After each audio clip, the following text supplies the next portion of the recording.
Welcome to the Best of the Filmmakers Show. Welcome. Welcome. Welcome. Welcome. Welcome. Welcome. And welcome. Welcome to the Best of the Filmmakers Show. The 11th season.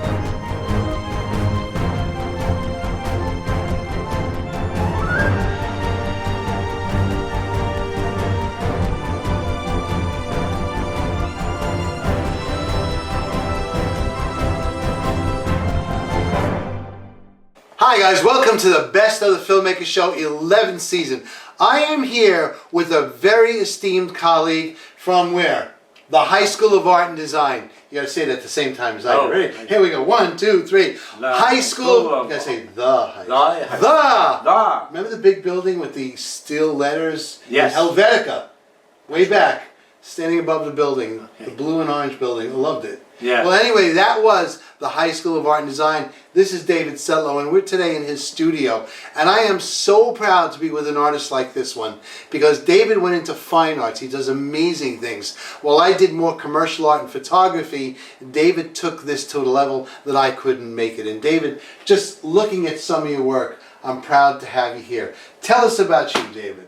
Aside from the fact that I still do carpet design work for mills and carpet showrooms, very much like I did when I talked to you that last time many years ago. I now also do illustrations. That's great. So tell us, what's your best medium that you like working in? Primarily, I either like to do acrylic painting or watercolor work. Or actually, I like to mix watercolor and gouache. Ah, gouache. There's a thing artists don't know a whole lot about. Tell us what gouache is. Well, it is a watercolor type of paint. Like watercolor, if you were to bring it, if you were to throw water on it, it's going to start running. I think the major difference is that watercolor is more vibrant, and gouache tends to be a little more matte, a little more chalky. Which brings me to the question of oil paint. Do you do that? On a rare occasion, I sometimes do, yeah. But primarily, I'll do oil if somebody asks me to do oil. Most times I'll work in acrylic. And tell me, the beautiful home behind you that I marvel at, since you've done a few of them, yeah. Why don't you tell us about how you did that and tell us some of your painting techniques? And I'm actually in love with your mold stick. It's just really an old artist tool. This is just handmade. It's a piece of bamboo with an awful lot of masking tape on it. And basically all it really is a tool to basically keep your painting hand off your canvas or off your the paper, watercolor paper that you're working on, so your hand doesn't, smudge the paint. So basically, if I was working on a painting like this, I would just basically hold this either, on the canvas itself or above the canvas, and basically just kind of hold my hand over here, and it just keeps my hand from, going onto the canvas, especially if there's a wet area over there. I mean, a lot of times if the paint is already dry, then I won't use it. But if I jump back and forth a lot from one place to another, so I'll use this tool to keep my hand off an area I just might have worked on. That seems pretty interesting. How many of these homes have you created? Because I seem to see a lot of them.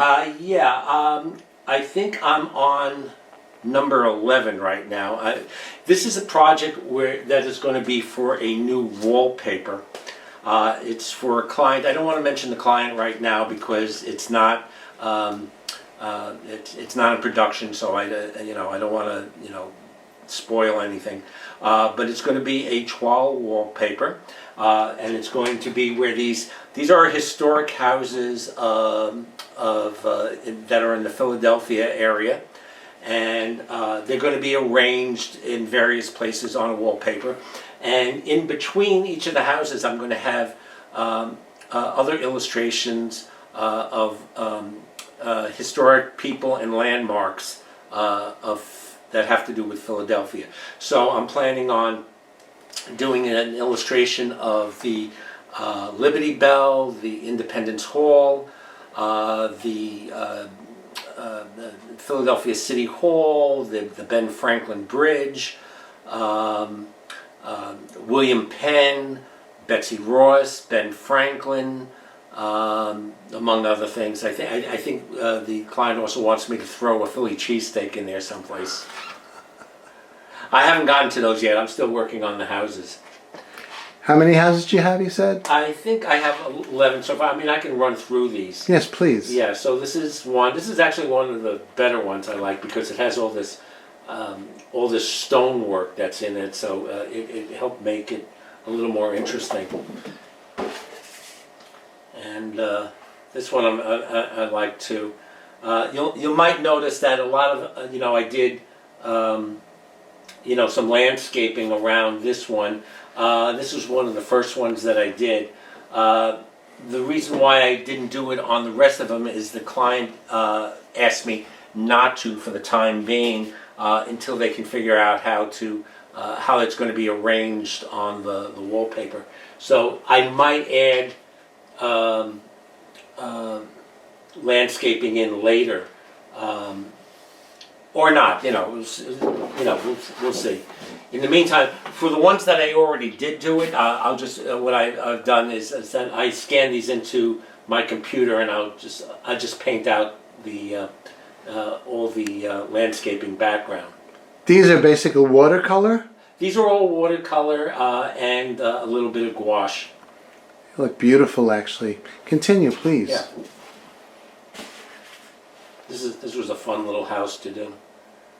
It's when there's a lot of like this one has a lot of stonework, and you can the house had a lot of very obvious shingle work, so it makes the house very interesting.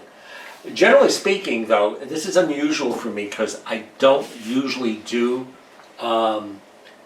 buildings or or houses or stuff. That's usually most of my illustration work might be of like people. I tend not to do this kind of stuff, but this has been all very fun to do. How do you get the lines so straight? Ruler. But quite frankly, since a lot of this is hand done, if you look very closely, you'll see like on the windows, I basically just run it across, run my hand across with the brush, and they're not perfectly straight, but that's okay because these are watercolor, and I think that's what gives it its charm, those little imperfections. It's not my intention to turn these into a photograph because, quite frankly, I'm using the photographs as reference to do these. So photographs of these homes already exist. The aim here is not for it to be a photograph, but to be a painting. And so if there's little imperfections, I mean, if you look at all these columns here, they're not perfectly straight because I hand painted them. So I think that gives it, some of its charm. And character, obviously. Yeah. And as you can see, these are, all these houses, have a particular character to them, and they're all, of a particular style of in their own way, really. Yeah.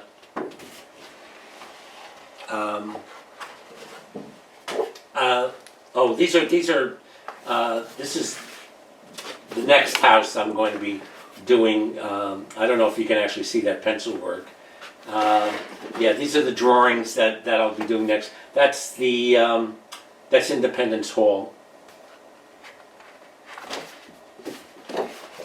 And these are some of the other fillers I'm going to be doing.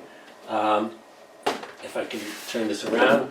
So as you can see, I'm saving a little paper by doing several illustrations on one. So there's Ben Franklin, William Penn, Betsy Ross, and that's, I don't know what to call this, but this is from Franklin Delano Roosevelt Park in Philadelphia. I don't know what they actually call that, but apparently it is a landmark. That's the Philly cheesesteak there. I'm kind of hoping I do that one right. We got the Liberty Bell. We got the City Hall. I think that's the Ben Franklin Museum. You know, Philadelphia has a lot of museums. And let me see what else we got here. Here's the Ben Franklin Bridge with the Philadelphia skyline. That's something I'll be doing soon. And, here's a couple more of the houses. And as you can see, again, this one was a lot of fun to work on because it's got all this very interesting and irregular brick stonework. So that one was a lot of fun to work on. And also it's interesting because it's got all those interesting colors going on with it. Certainly a lot of cools. Yeah, a lot of cool colors. I'm not entirely sure, but this is the one I'm working on now. I think this is supposed to be William Penn's house. Okay, I'm not 100% sure, but I have to check on that. And then there's this nice little yellow job there. That's awesome. So that's all the houses for this particular project. So it's I've been working on this for the last couple of months. I love the houses. Can you tell me what else you do? Well, I aside from the houses, which are commissioned work, I like to do stuff for myself. Now, I consider myself really more of an illustrator than I do as a fine artist. But the paintings that I have here are things that I've just done for myself. Wow. And are illustrations. Now, this one, I kind of wanted to do something a little spooky, and it's actually, I like it. It's actually, I should really show this painting first. I don't know if you can see this how well because it's behind the glass. So I did this painting. We had taken a tour of an old house here on Staten Island called I think it's called Crichton Manor. And we have these guys on Staten Island, they're called Spooky Staten Island. Oh. And they do these tours of all of Staten Island's ghostly places and spooky things. So I took a series of photographs of this guy, and but I changed them quite a bit. And I just loved that he was like on this little staircase landing, and this old-fashioned wallpaper behind him, and he's actually looking up the staircase. And actually what you don't see is there's this woman in a black veil and dress coming down silently. She's almost like ghostly. And so I painted it. I just have to see, I think I gave this a name. And I called the painting She Returned. Wanted to make it real spooky. So he's kind of looking up there. He's all in this black suit with this kind of weird little devil something cane, a walking stick, and I just loved it. And so I wanted to kind of continue something in this van. I wanted to do a series of paintings. So I did at least one more in this series.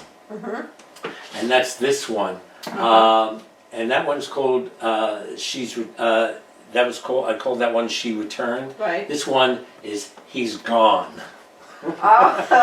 So this lady who I guess she's an actress or something, who she had walked down that staircase in that other painting, but the veil was covering her head, and she's looking very ghostly.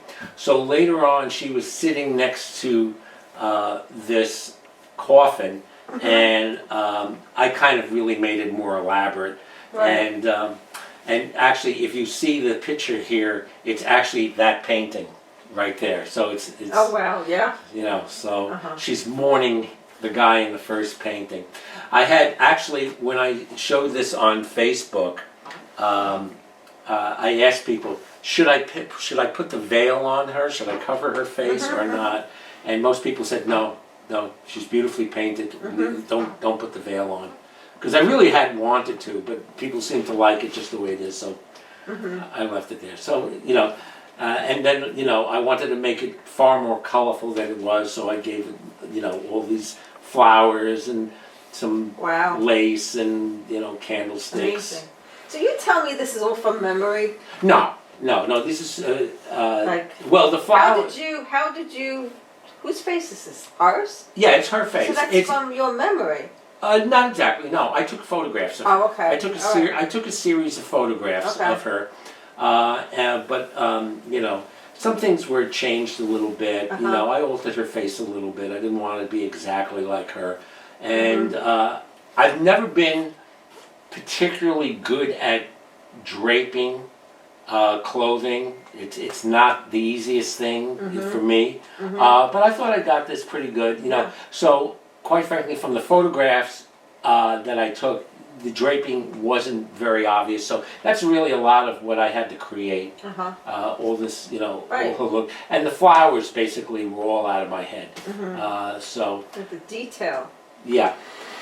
All that kind of woodwork detail. That's kind of that really comes out of all that scroll work design I used to do with when I did Obasan and Savonnery designs for my carpet designing business. So that's gorgeous. Wow. Yeah. So that was fun. So this is for me. It's not for anybody. This was to have fun. I would do stuff like this in between the carpet designs, or when things are a little slow and I don't have anything really going on. So I would take time to hone my skills as a painter. And how long did it take you to do this? 2-3 months. Working on and off. On and off. Yeah. Yeah. Then I had, Then I did this one also for fun. My wife and I had gone to Annapolis a few years ago, and in their state house, or the city hall, or whatever that building was, this is where I believe George Washington had submitted his resignation. I think it was from, I don't know if it was from the army or from the presidency, one of the two. And anyway, so there was this big, huge statue of him, and my wife had taken a picture of me standing like that, but I was actually wearing just a polo shirt and a pair of shorts and sneakers, and I was standing looking up at George, which was a black stone statue. So that photograph is basically, I turned into an illustration, but what I did here, of course, is I gave George a full color treatment of how his uniform would have looked like, and instead of wearing shorts and a polo shirt, I put myself in a revolutionary uniform and gave myself far more gray hair than I actually have. I think I'm a little more pasty looking than I there. I don't know if it's not one of my better self-portraits, but it's supposed to be me looking up to George. Wow. So that was a little fun. Yeah, I love the lace, the detail of the lace. Yeah. Again, it's never been my doing clothing has never been my strong suit, but it was fun to do. It was fun to do. So I decided to put us like in a little encampment, and I just created the background and this the general's tent behind me. So that's what that one is. Nice. Now these next two are actually commission pieces. Oh wow. Now these two, basically there is an interior designer I do a lot of work for. Her name is Sheila Bridges. And she is very well known for a design that was not created by me. It's called the Harlem Toile, and it has 6 vignettes. These girls doing jump rope, a bunch of guys doing basketball, a vanity piece where somebody's doing somebody's hair. And I'm trying to think of the other ones, But anyway, so I've adapted those designs for her on many occasions to work on clothing and flatware and sweaters and all manner of different products. And also I helped bring them in color. Whoever the original artist was, who she worked with, did basically I think it was either pen and ink or pencil or something, but it was just black and white, so I added color. And then I had suggested, why don't we bring them do them in color, do full color paintings. And so these are illustrations that I've done for her, taking the Harlem Trawl and making them not only in full color paintings, but also updating them a little bit. Now, in the original Harlem Trawl, of course, the three girls would be all in black and white. Right. There was no dog in there. Also, the hair styles were very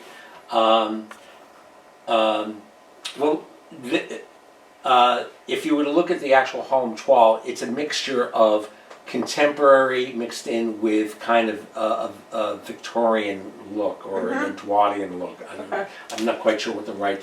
So the hairstyles were very, very old-fashioned. So she says, let's give them more contemporary haircuts. So so I gave them more contemporary black or African American hairstyles.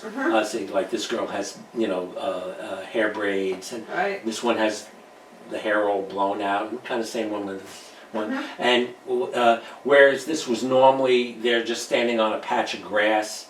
So I put them in she wanted me to put them in a more of a street scene, so I put brownstones behind them, and I added a puppy dog looking up at them, and so that's what this one is. And then the next painting this is the second in the series. Oh wow! Okay, these were those are the double Dutch, and this is the dancers, as I like to call them. And again, this is what I mean by saying it's contemporary and actually revolutionary, I should say, looking at the clothing. This is how it would look in black and white. But the fun thing is that it's by it has the archway behind them, which the original does, and it has a boom box. Yes. So basically, with the exception of the clouds, which I added, this is sort of like the original painting, but done up in full color. And all these paintings, by the way, they're all in acrylic. Explain to everybody what's the difference between acrylic and oil. Well, acrylic is basically, it's a plastic, okay?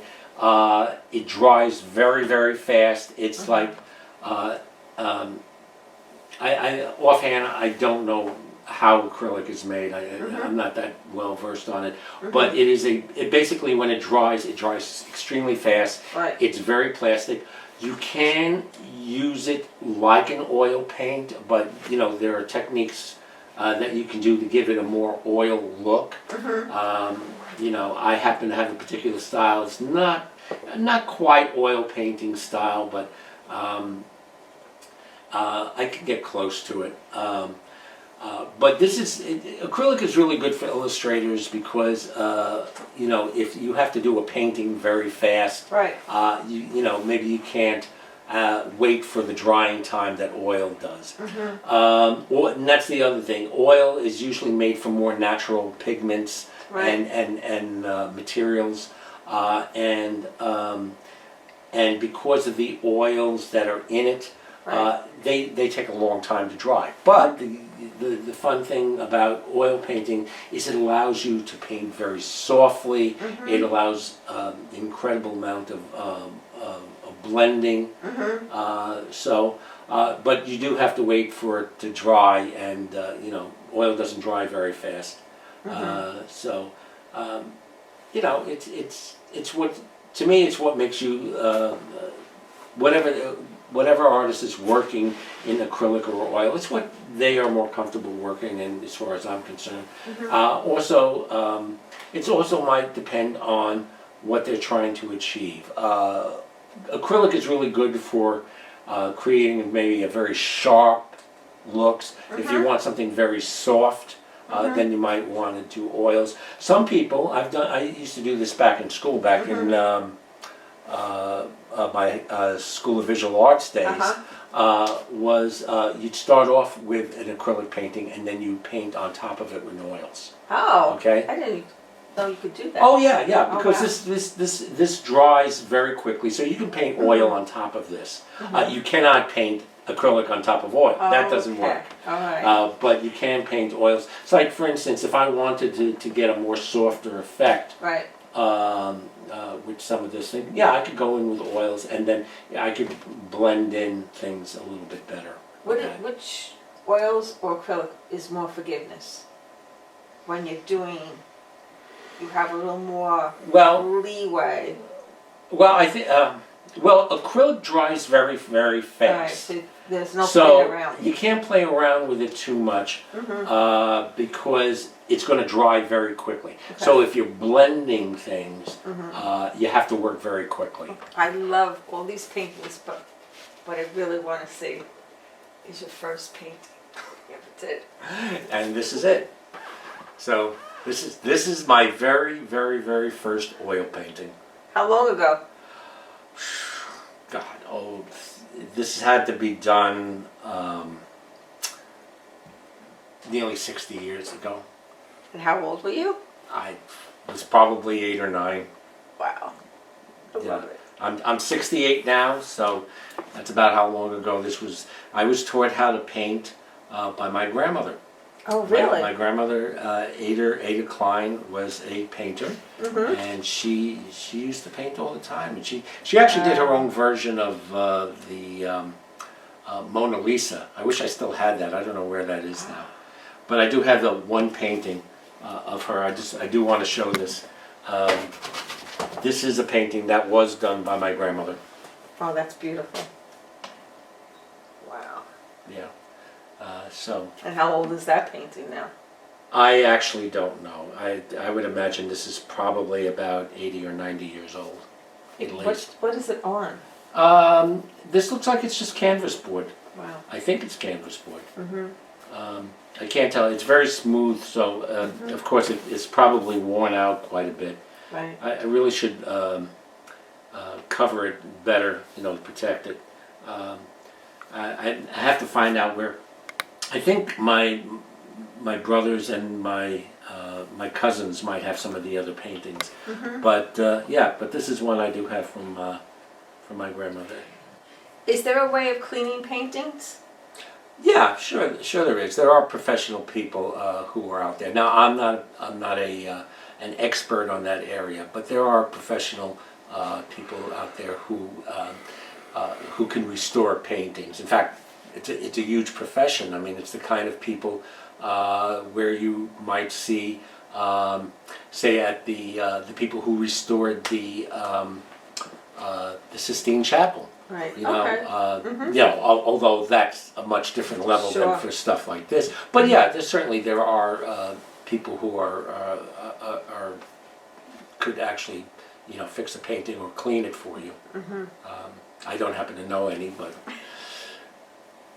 All right, guys, next week on the Filmmakers Show, we'll have some more great things. And we want you to keep watching our show. We're trying to elevate the show itself. We're now on prime time on Mondays at 9 and Thursdays at 9, right here on our new channel, 115. Got some great episodes ahead. And today, I thank Mr. David Setlow. And David, thank you for everything today. It's my pleasure.